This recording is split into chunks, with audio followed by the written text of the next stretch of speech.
Selamat pagi pemirsa, dua putusan Mahkamah Konstitusi menjadi harapan bahwa institusi yang menjaga kedaulatan rakyat masih bekerja. Rapat balik DPR RI merevisi Undang-Undang Pilkada, namun sesuai dengan keputusan MK, ini membuat rakyat tersentak. Publik melihat ada upaya pembegalan demokrasi lewat revisi Undang-Undang Pilkada tersebut. Rapat konsultasi KPU dengan DPR Senin besok pun harus dikawal agar tidak menjadi forum akal-akalan dari dua lembaga tersebut. Apalagi KPU selama ini mempunyai rekam jejak yang buruk dalam mematuhi konstitusi.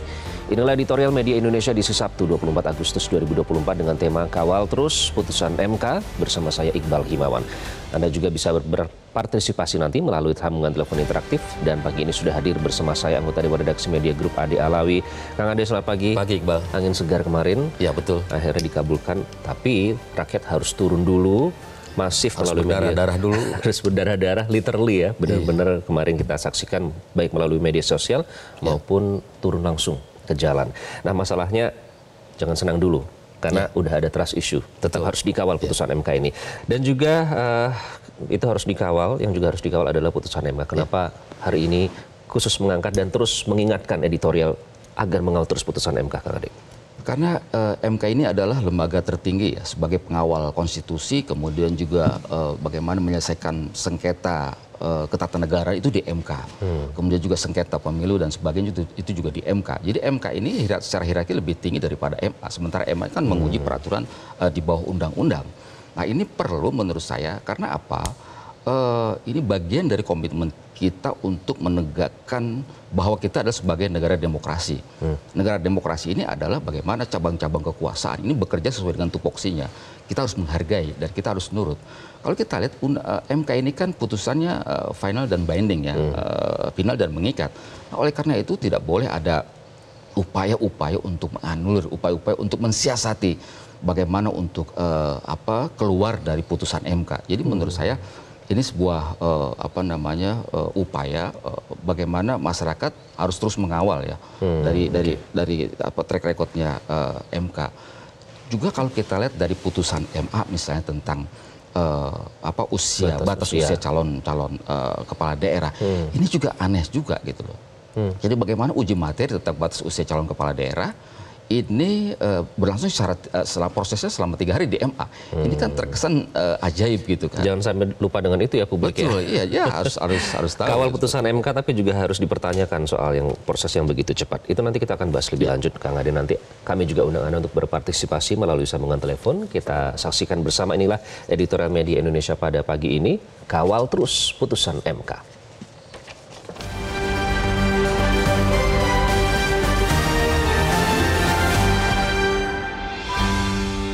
Kawal terus putusan MK.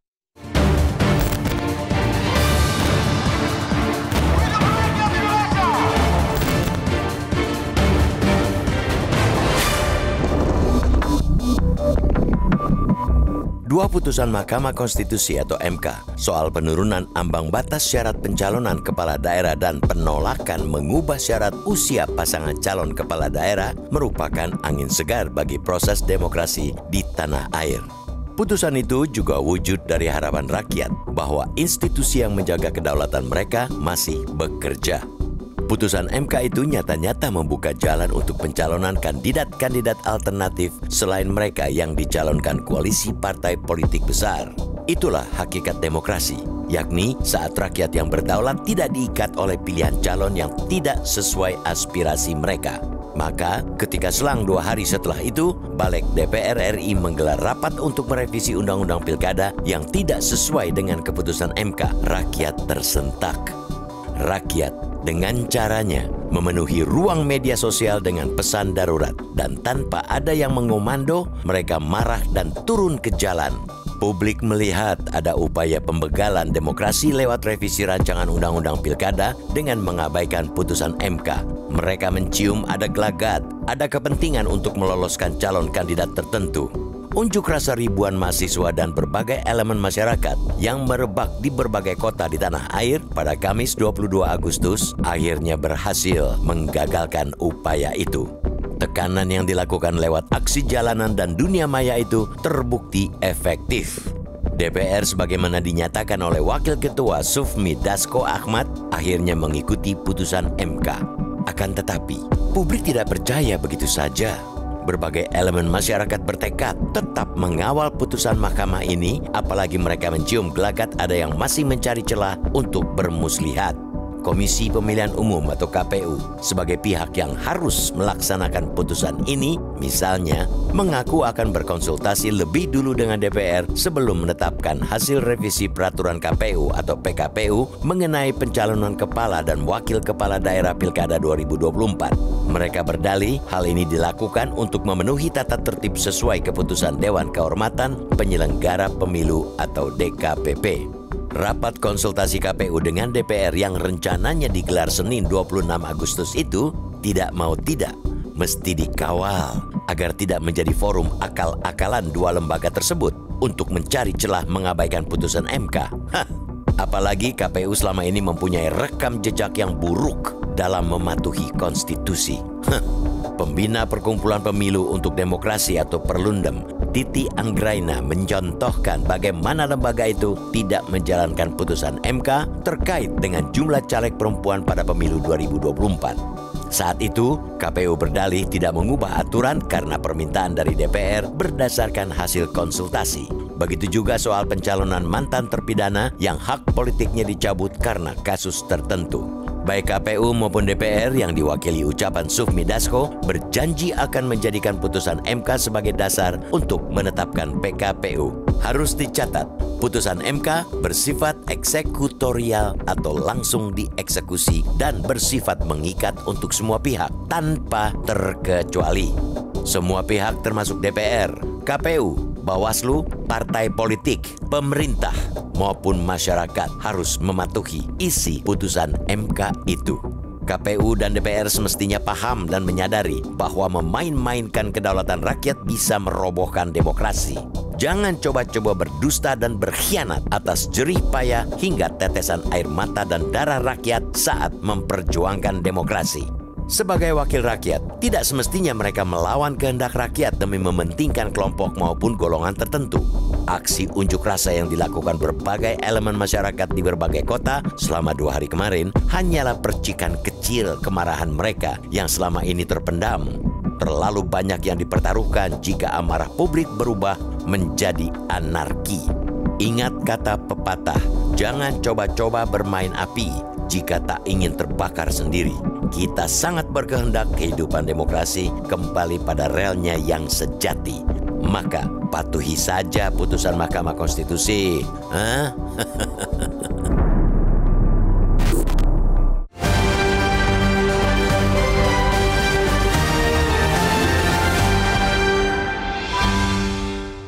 Kawal terus putusan MK, itulah topik utama dalam editorial Media Indonesia kali ini. Kami undang Anda untuk berpartisipasi nanti, namun kami harus jeda terlebih dahulu. Tetaplah bersama kami.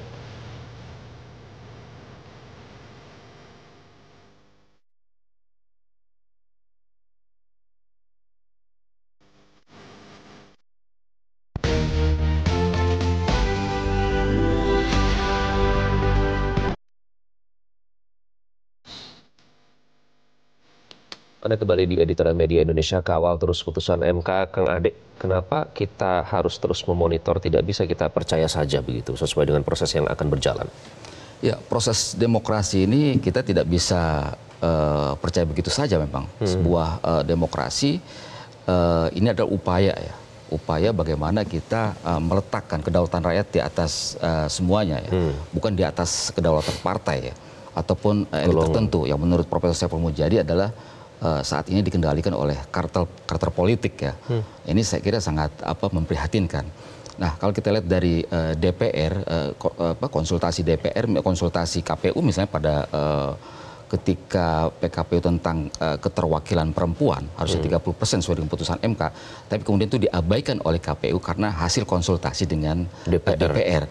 Kemudian juga tentang calon terpidana misalnya, itu juga kemudian acuan dari KPU adalah patokannya hasil konsultasi dengan DPR. Nah, oleh karena itu harus kita kembalikan bagaimana kita sebagai negara hukum ini harus memiliki kepastian. Nah, kepastian ini maksudnya adalah jangan kemudian kepastian ini bercabang-cabang gitu. Jadi kemudian menimbulkan keraguan. Nah, oleh karena itu kalau kita lihat dari MK ini kan hierarki tertinggi. Hierarki tertinggi, putusan-putusan yang menguji undang-undang terhadap Undang-Undang Dasar 45 yaitu acuannya adalah MK. Yeah. Nah, kalau misalnya KPU mengabaikan putusan nomor 60, putusan nomor 70, putusan MK, ini juga berkonsekuensi sangat serius. Selain pelanggaran undang-undang, kemudian juga nanti hasil pemilu juga, hasil pilkada juga kemudian rawan digugat juga gitu loh. Legitimasinya juga nanti bisa sangat diragukan ya. Meskipun sudah ada jaminan Kang Ade, DPR sudah bilang, Presiden juga sudah bilang, putusan MK tidak akan mengeluarkan Perpu. KPU juga sudah bilang, kita tetap harus mengawal. Ya, pepatah mengatakan bahwa lidah tidak bertulang ya. Apalagi dalam dunia politik. Dunia politik ini kan the art of possible, seni kemungkinan. Kemungkinan bisa iya, bisa tidak. Nah, oleh karena itu saya kira hari ini muncul kesadaran yang luar biasa. Kemarin yang demo ribuan, yang ribuan massa di DPR itu tidak hanya mahasiswa, tapi juga elemen-elemen lain juga. Ada artis, ada pesohor dan sebagainya, itu luar biasa. Semua tumpah ruah, berbagai berkumpul kalangan tumpah di sana tanpa dikoordinir. Tanpa dikoordinir. Jadi Dan yang menariknya adalah banyak relawan-relawan, banyak orang-orang yang bersedia untuk memberikan sumbangan makanan, minuman gitu. Jadi makanan minuman saya melihat cukup banyak di sana gitu. Oke, jangan main-main dengan rakyat. Betul. Kita akan undang Anda pemirsa untuk memberikan opini terkait dengan tema kita pada pagi hari ini. Yang pertama ada Pak Tasrik Usman di Banjarmasin. Pak Tasrik Usman, selamat pagi. Selamat pagi Mas Iqbal. Selamat pagi Bang Ade Alawi. Assalamualaikum warahmatullahi wabarakatuh. Waalaikumsalam warahmatullahi wabarakatuh. Apakah akan terus mengawal putusan MK, Pak Tasrik Usman? Ya, saya menyarankan kepada seluruh rakyat Indonesia kita tetap kawal ya, sampai dengan adanya keluar PKPU tentang mengikuti putusan MK 60 dan 70 ya.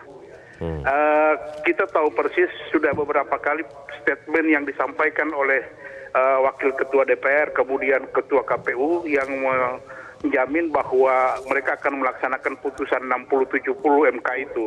Tetapi perlu kita kawal karena sudah pernah terjadi ketika putusan 90 itu KPU tidak pernah ada konsultasi itu ke Komisi 2, sementara Komisi 2 juga diam. Nah, ada yang sangat tidak mendidik, yaitu pernyataan seorang kepala negara yang menyatakan bahwa ketika putusan 90 MK, beliau menyatakan bahwa kita harus hormat kepada putusan 90 yang meloloskan anaknya Gibran. Tetapi ketika putusan ini yang menolak adanya batas usia, beliau meminta juga dihormati adalah keputusan legislatif. Nah, hal yang membuat kemarin masyarakat marah itu Mas Iqbal, karena kemarin di balik itu terjadi kegenitan politik hukum sehingga masyarakat tidak terima. Nah, ini terakhir saya pesan kepada Pak Jokowi, Anda tinggal hitungan jam menjadi presiden, jangan lagi berbuat yang tidak membuat masyarakat senang. Tinggalkan legasi yang terbaik untuk bangsa ini. Terima kasih. Assalamualaikum warahmatullahi wabarakatuh. Waalaikumsalam warahmatullahi wabarakatuh. Terima kasih Pak Tasrik Usman. Selanjutnya ada Pak Amrosi di Temanggung, Jawa Tengah. Pak Amrosi, selamat pagi. Ya, selamat pagi Metro TV. Selamat pagi semuanya. Baik, silakan singkat saja Pak Amrosi. Ya gini, ketika memang benar apa yang disampaikan penelpon pertama, ketika Pak Anwar Usman selaku Ketua MK memutus putusan 90 itu kan KPU tidak konsultasi, dan itu memang semua putusan MK kan sifatnya eksekutorial, artinya langsung berlaku. Terus DPR juga diam. Nah, sekarang kok harus konsultasi, makanya saya pesan kepada adik-adik mahasiswa, jangan mundur dulu demonya, Anda harus siap-siap. Anda harus siap-siap, siapa tahu nanti dini hari DPR rapat lagi memutus ngetok palu, siapa tahu, harus kita antisipasi. Banyak kejanggalan-kejanggalan Jokowi yang selama ini melenceng dari koridor demokrasi. Apalagi di luar demokrasi yang akhir-akhir ini Jokowi menetapkan kondomisasi bagi siswa SMP, SMA, dan lain sebagainya. Singkat cerita tuh misalnya saya punya anak bayi 3 bulan mau daftar SMA, boleh nggak? Nggak boleh. Saya ngotot, boleh wong saya kuasa. Nanti saya somasi SMA-nya kalau anak saya 3 bulan nggak boleh daftar SMA. Yang penting kan pada saat duduk di bangku SMA sudah umur sekian tahun. Itu ngeyel namanya Pak Jokowi. Baik. Oke, terima kasih Pak Amrosi sudah kita tangkap poinnya. Pak Amrosi dari Temanggung, Jawa Tengah. Nanti kita bahas Mas Adi, namun kita harus jeda terlebih dahulu. Pemirsa, tetaplah bersama kami di Editorial Media Indonesia.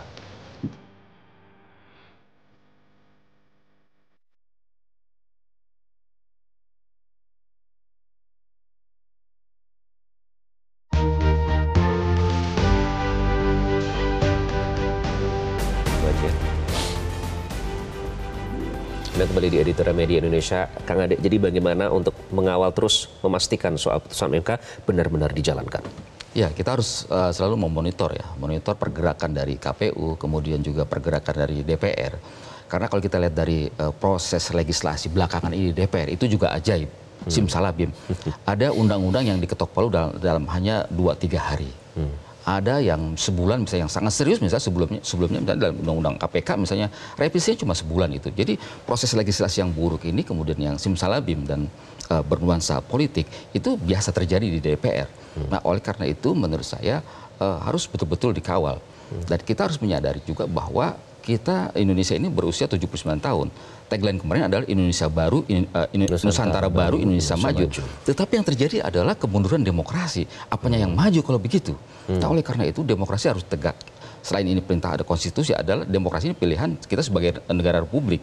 Nah, oleh karena itu tekanan publik masih dibutuhkan. Tekanan publik masih dibutuhkan. Menurut saya sekarang mahasiswa terus mengawal, kemudian juga mereka juga bersiap-siap turun-turun lagi ke jalan dan sampai nanti kecolongan. Jadi kita lihat dari bagaimana rapat konsultasi antara KPU dan DPR ini juga boleh jadi nanti akan berbeda juga nantinya hasilnya. Nah, oleh karena itu kita harus betul-betul aware ya. Hari Senin ya Kang Ade, nanti kita kawal terus ya. Yang paling penting adalah sense of crisis kita sebagai bangsa. Bagaimana kita menegakkan demokrasi itu harus tetap tumbuh dalam diri kita sebagai anak bangsa. Baik, karena agak ironis juga kalau kita sampai trust issue sama wakil kita sendiri di gedung DPR. Terima kasih Kang Ade. Nanti kita kawal terus ya, hari Senin nanti rapat paripurna rapat dengar pendapat digelar. Dan pemirsa, KPU dan DPR semestinya paham dan menyadari bahwa memain-mainkan kedaulatan rakyat bisa merobohkan demokrasi. Wakil rakyat tidak semestinya melawan kehendak rakyat demi mementingkan kelompok maupun golongan tertentu. Jangan coba-coba bermain api jika tidak ingin terbakar sendiri. Kita sangat berkehendak kehidupan demokrasi kembali pada rel yang sejati. Maka patuhi saja putusan Mahkamah Konstitusi. Terima kasih sudah menyaksikan Editorial Media Indonesia. Saya Iqbal Himawan. Sampai jumpa.